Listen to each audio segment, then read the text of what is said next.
মৌলভী সাহেব, আপনি জোর করবেন না। আপনি আমাকে এখান থেকে যেতে দিন। যদি আমাকে এখান থেকে যেতে না দিন আপনার অবস্থা খুব খারাপ হবে। তাই বলছি আপনি আমাকে ঘর থেকে বের হতে দেন। আমি তো আপনার ঘরে এসেছি। আপনি ঘরের ভিতরে কি করেন তা দেখতে। কিন্তু আজ নিজের চোখে সব দেখতে পেলাম। আমি তো তখন মৌলভী সাহেবের উদ্দেশ্যটা জানার জন্য ঘরে ঢুকে আমি নিজেই বিপদে পড়ে গেলাম। মৌলভী সাহেব কিছুতেই সেই ঘর থেকে বের হতে দিচ্ছিল না। আমি তখন কেঁদে উঠলাম। তারপর মৌলভী সাহেব বলল, একদম কাঁদবি না, চুপ থাক। তারপর মৌলভী সাহেব আমার সাথে জোর করে, বন্ধুরা তোমরা শুধুই আমার গল্প শোনো কিন্তু আমার চ্যানেলটিকে সাবস্ক্রাইব করো না। তাই তোমাদের নিকট বিনীত আবেদন তোমরা আমার চ্যানেলটিকে দ্রুত সাবস্ক্রাইব করে নিও। আর তোমরা কোন ধরনের গল্প চাও সেটা অবশ্যই কমেন্ট বক্সে জানিয়ে দিও। এবার আসল কাহিনী শুরু করি। আমার নাম সোহানা। আমি মৌলভী সাহেবের নির্দেশে সি পাড়া পড়া শুরু করেছিলাম। তখন মৌলভী সাহেব আস্তে আস্তে আমার দিকে আর চোখে তাকিয়ে থাকত। আমি একেবারে আতঙ্কিত হয়ে উঠলাম। মনে হচ্ছিল আমার নিঃশ্বাস আমার বুকে আটকে আছে। আমি মৌলভী সাহেবের দিকে তাকালাম এবং তিনি আমার দিকে অদ্ভুত দৃষ্টিতে তাকিয়ে হাসতে লাগলেন। আমি একটু পিছিয়ে গিয়ে বসলাম। মৌলভী সাহেব তার সাদা দাড়িতে হাত বোলাতে লাগলেন। আমি আমার শিপার দিকে তাকালাম এবং আমার পাঠের পুনরাবৃত্তি করলাম। মৌলভী সাহেবের এরকম নজর দেখে আমার খুব বিরক্ত মনে হচ্ছিল। আমি আবার সব মেয়ের মধ্যেই সম্ভবত আমি বড় ছিলাম। আমার বয়স মাত্র 12 বছর এবং আমি প্রথম সি পারে ছিলাম। আমার বাবার কাজ ছিল এরকম যে প্রতি 6 মাস অন্তর তাকে বদলি করা হতো। আমার স্কুল শিক্ষার সাথে সাথে আমার ধর্মীয় শিক্ষার ও ব্যাঘাত করছিল। আমরা এখন যে এলাকায় থাকি সেখানে মৌলভী সাহেব একটি মাদ্রাসা খুলেছিলেন। এই মাদ্রাসায় অনেক ছেলে মেয়ে থাকত, কিন্তু বেশিরভাগ ছেলে থাকত। আমাদের বাড়ি এই মাদ্রাসার পাশেই ছিল এবং আমার মা আমাকে সেখানে কালাম পার্ক করার জন্য পাঠাতে লাগলেন।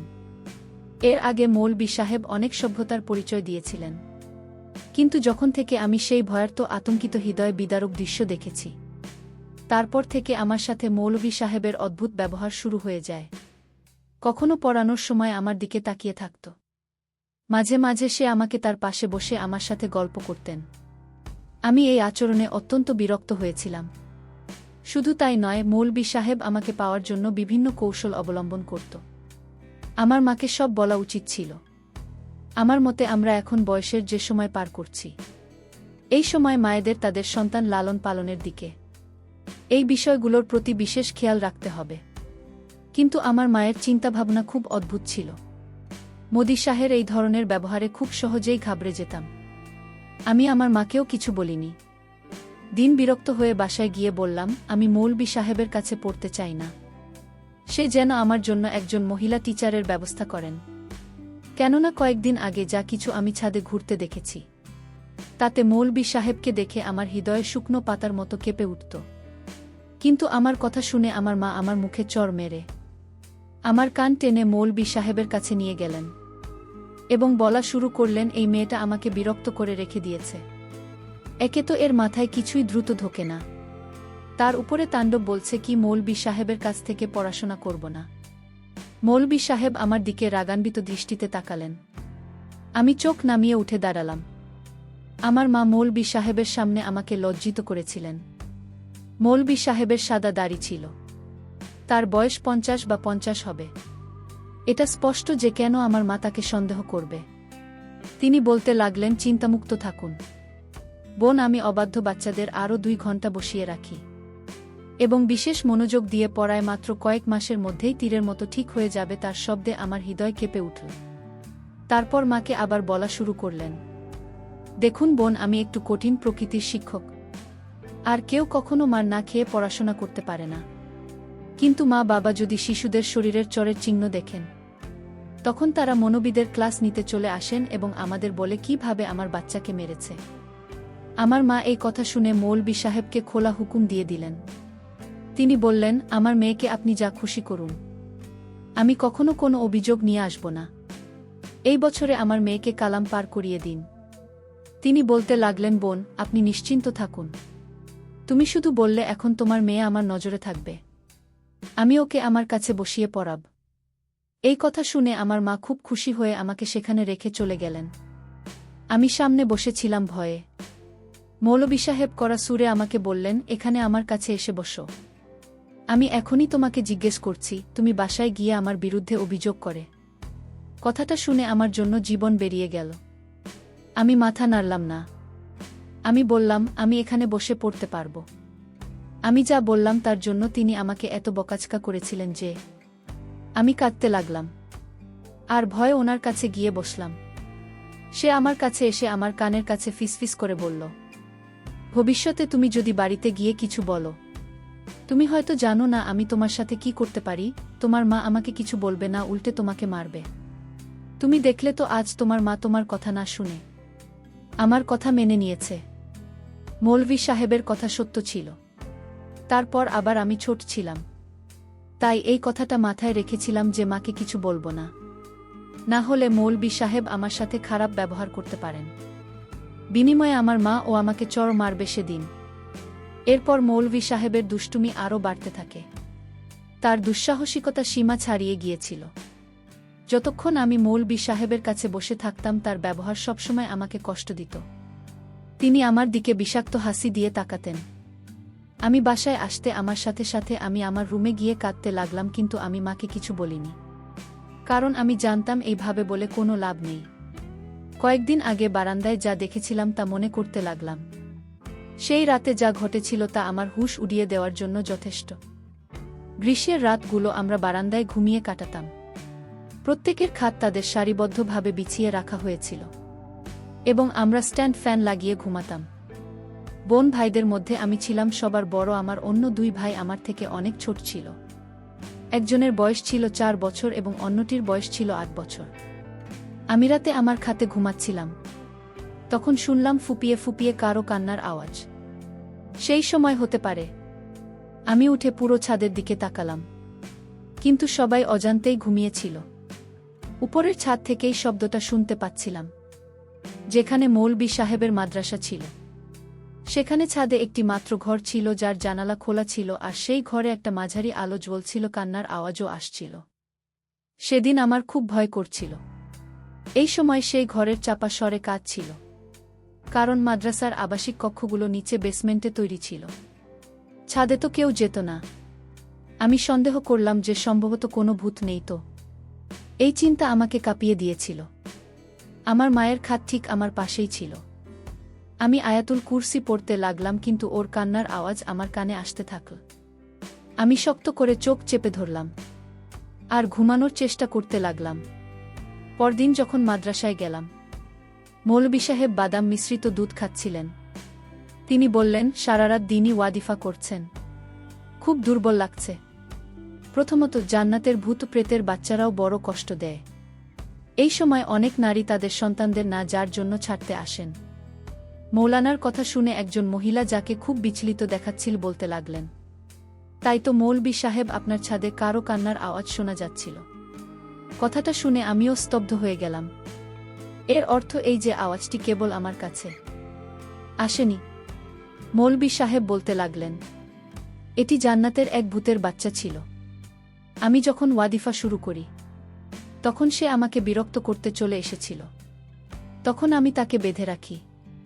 তখন তার কান্না আমার সাথে সাথে আপনাদেরও বিরক্ত করতে শুরু করে। শুধু এইটুকুতেই সীমাবদ্ধ থাকলে আফসোস হতো না, কিন্তু বদমাসটা যেতে যেতে পথে আমার এক শিশুকে মেরে গেছে।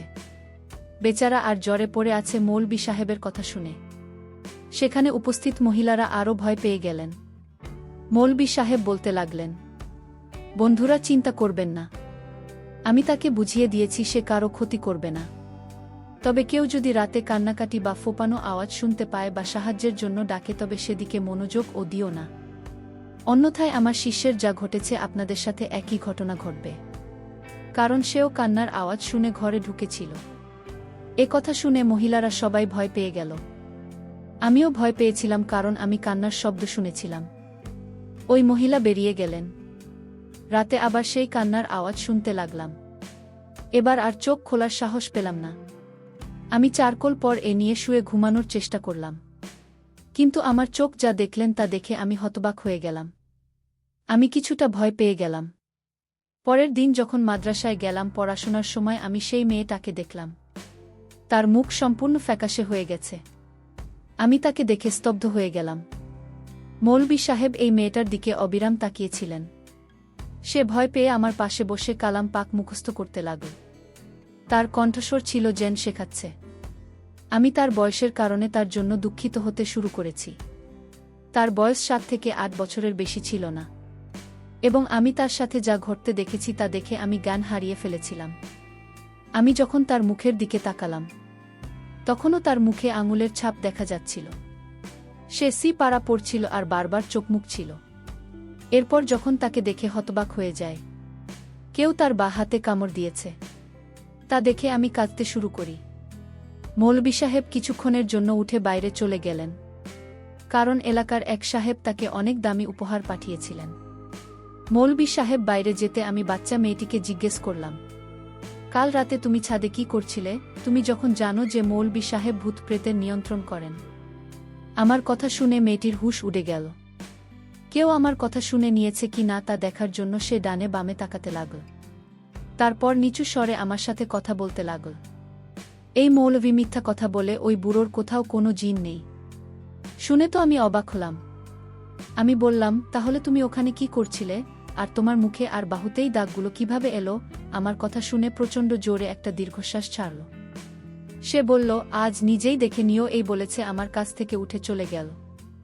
আমি তার কথাগুলো নিয়ে ভাবতে লাগলাম, কারণ রাতে আমি তাকে ছাদের ঘর থেকে বেরিয়ে সিঁড়ি দিয়ে নামতে দেখেছিলাম, এবং সেই সময়ে গুরুতরভাবে আহত ছিল এবং খারাপভাবে কাঁদছিল।